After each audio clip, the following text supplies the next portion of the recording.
Ideas that get thrown out there, possibilities. You turn to one of these kind of folks and you say, what could go wrong? What are we forgetting? What else could there be done in this situation? They always have ideas. They're just amazing. So it's an honor to be here this evening with Victoria Bravo, 2011 Eastmont Valedictorian. Please give her a round.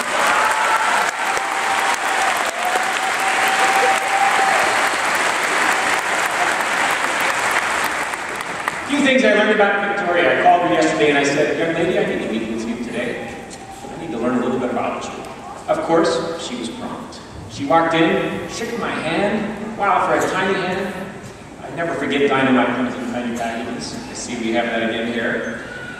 Some things I learned, yes, she does have that 4.0. I've never achieved that. I doubt if I'll ever get it, but it is honorable to say the least.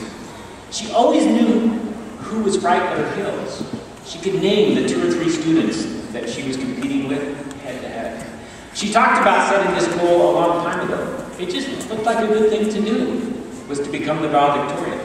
Courtney Clifton, you kind of challenged her. I think you kept her up a few nights. You showed up, and she said she definitely realized she had to burn harder and faster than ever before. Said she's done more than a few all-nighters to make sure that she's prepared. When she talked about her teachers, the number one thing that they brought to her was curiosity. And she could name people that were memorable, that caused her to push her thinking and realize there was more out there in that world than she saw. Hardest class she took, AP Calculus. That came right out of her mouth. She said she's not very good at math, but she can figure it out. Favorite school activity was something she's just tried this year. This whole world of drama. Watched her lead the choir up here. Amazing lady. Said the Little Shop of Horrors, really enjoyed. Leadership learning, she has quite a list on her resume. But being a participant in the Apple Blossom Top 10 royalty was quite an experience. All the things that go with that activity. Service clubs, without a doubt, key clubs. She likes getting involved in her community. She likes doing service to others and getting to know the people through that group. Talked about volunteer work. Once again, another long list. This isn't just a type A. I think we call these AAA people. Carolyn in retirement home. One of the most moving experiences that she's had. Strengths. I think these describe a lot of people in this room. If you've ever been a valedictorian, I would suggest if I asked the valedictorians to stand up, which I'm not going to, there probably would only be less than a small handful. It's one of the top honors we ever give academically, but it is an honor. She talked about being very motivated. Once again, responsible, we heard that from earlier, trustworthy, hardworking, and dedicated. I would challenge all of you graduates. Those are character traits that will take you many places and open many doors. Sports, tennis is a pretty good game. One other thing I noticed during our interview, she did not even sit back in her chair. She was right on the edge. I wasn't sure what she was going to do next, but she was ready for whatever might come forward. And she doesn't stop smiling. I just noticed that. It goes non-stop. She'll be attending the University of Washington this fall. Hopes to study medicine. Both her parents are in the health professions, and she's very interested in those areas. She's got her sights set very high. Where are your parents, Victoria? Could they stand up, please? Would you please thank them and your father, our 2011.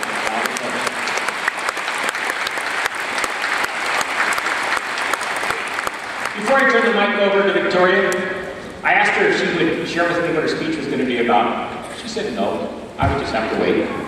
All right, I'm used to that.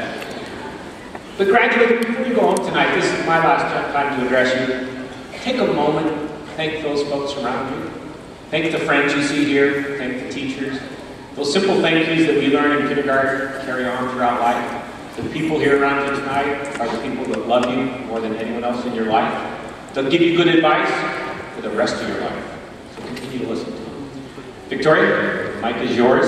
I think I need to hand you your official plaque.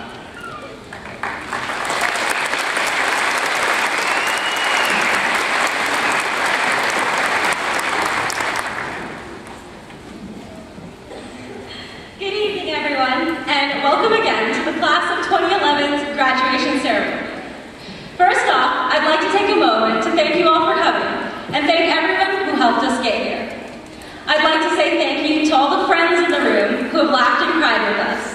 Thank you to all the teachers who have stayed after class for those precious few moments of extra instruction. Thank you to all the counselors who have helped us make sure that ceramics showed up on our schedule at least once in sophomore year. Thank you to all the administrators who didn't expel us when they had the chance. And most of all, thank you to all the parents in the room who have supported us and helped us grow into the people we are today. Without these people, we may not have made it. So I say a wholehearted thank you. After 4 long years, we finally made it. I'm sure we all remember way back to freshman year, being at the junior high and thinking we were on top of the world because we were the top dogs. And how could we forget our first Wildcat Day at the high school, having that we're not in Kansas anymore feeling. And in our next 3 years of high school, we all remember learning how to navigate the crowded hallways, get to the parking lot a few minutes early, and time out perfectly exactly how long it takes to get back to school from Quiznos. But these haven't been the only lessons we've learned. We've learned how to conjugate the forms of ear to the tune of Jingle Bells. Boy, vas, vamos, va, these the forms of ear. But enough of that. We've also learned the difference between sine and cosine graphs, the difference between a clause and a phrase, and that some chemistry demonstrations are better not to be attempted at home. But now, here we are, at the end of our high school careers, wondering how we're going to apply these lessons in the months and years to come as our lives begin to change so rapidly. Although I have the privilege of standing before you today, I don't have any more of an answer than you. But I do know that the lessons we've learned in these last 4 years weren't all necessarily taught inside the classroom, like how to be a friend, how to manage our time, and how to balance everything on our plates. I believe it will be these lessons that will truly aid us in our walks through life. Most important of all the lessons we've learned, I think, has to do with our choices.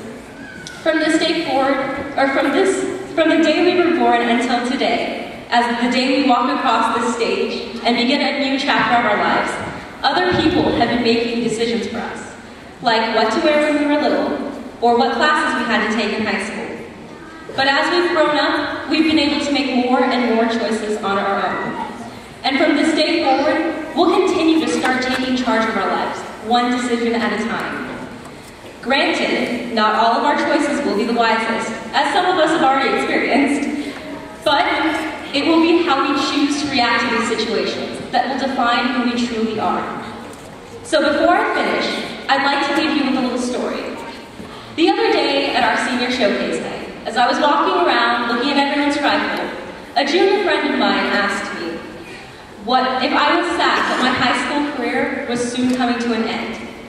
Well, at first, as most of my classmates can understand, my knee-jerk reaction was to say, of course not. But after thinking about it in more depth, I realized that I could have decided to be sad about it. But then one of my favorite quotes by the famous Dr. Seuss popped into my head. Don't cry because it's over, smile because it happened. While I've personally had some of the best and worst times in high school, I choose to remember each obstacle as a learning experience, and I hope that we can all do the same as we embark on our journeys through the rest of our lives. So once again, thank you all for coming, and congratulations to the class of